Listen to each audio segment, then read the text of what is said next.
Saya Korporal Mariam Hana ingin menerangkan tentang 5 bahaya yang terdapat dalam peti kecemasan serta fungsi.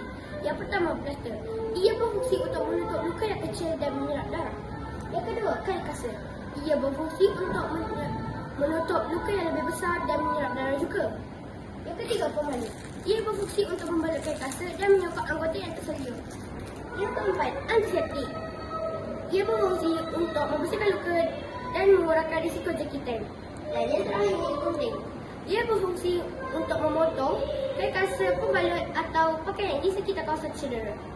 Kesimpulan, peti kecemasan sangat penting untuk manusia atau mangsa yang mengalami cedera yang sangat teruk ataupun ringan.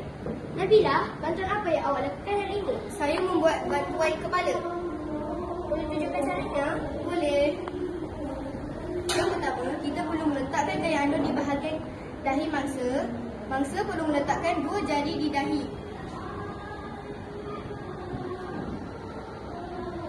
Selepas itu, kita bawa ke hadapan. Kita perlu membuat ikatan buku sila. Fungsi menutup luka, menghentikan pendarahan di bahagian kepala yang cedera. Lepas itu, kita akan selitkan di tepi-tepi.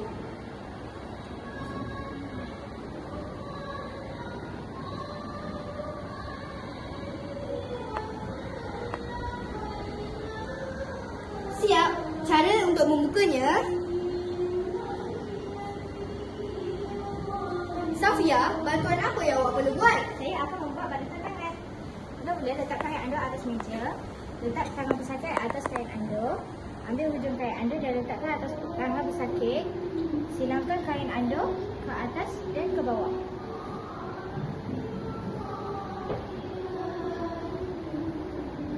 Sekarang kita akan ikat dengan ikatan buku sila. Fungsinya adalah untuk menutup darah dan menutup kecederaan di tangan supaya darah tidak terkeluar. Sekarang kita akan kemaskan dia. Dah siap. Cara nak cabutnya adalah buka semula ikatan. Dan siap.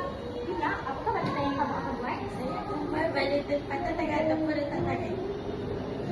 Ambil hujung kain anduk dan letak pada bahu kanan ataupun kiri.